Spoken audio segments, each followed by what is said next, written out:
did the Jews at the time believe about a physical resurrection?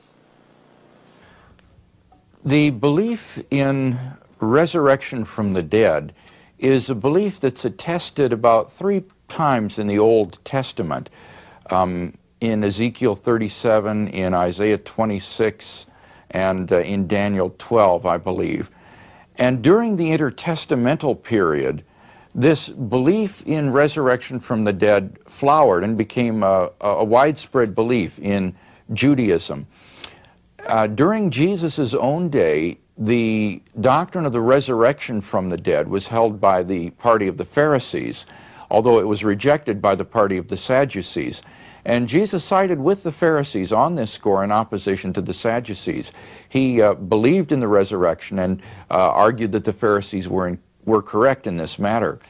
The Jewish belief in resurrection from the dead was always belief in a physical resurrection, that it was the material body that was raised. In fact, sometimes these could be grossly materialistic in nature, in terms of actually assembling the original particles of the body to be raised again from the dead.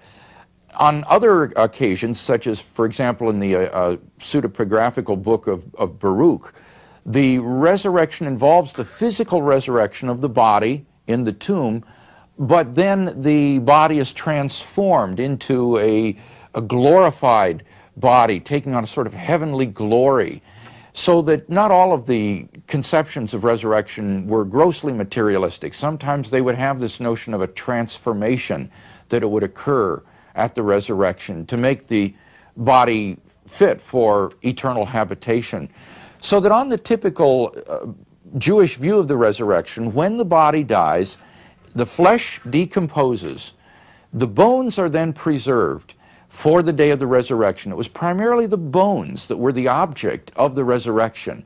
And so the Jews were very careful to preserve the bones of the dead in ossuaries or jars until the day of the final resurrection. Meanwhile, the soul of the departed person would go to be with God and would in some way be kept by God in a secure way until the final resurrection at the end of history. And then at the end of the world, at the end of the human age, the body, or the bones more precisely, would be raised to new life, clothed with flesh. Resurrection body would appear, and the soul would be infused into the resurrection body again, and the person would be then fit for eternal habitations.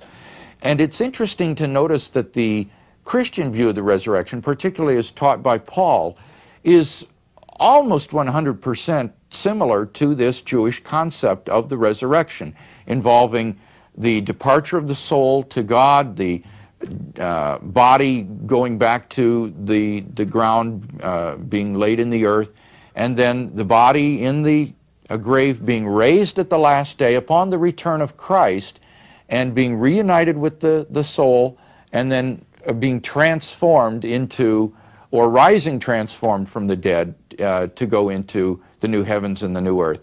The principal difference between Paul's conception and the Jewish conception is Christ.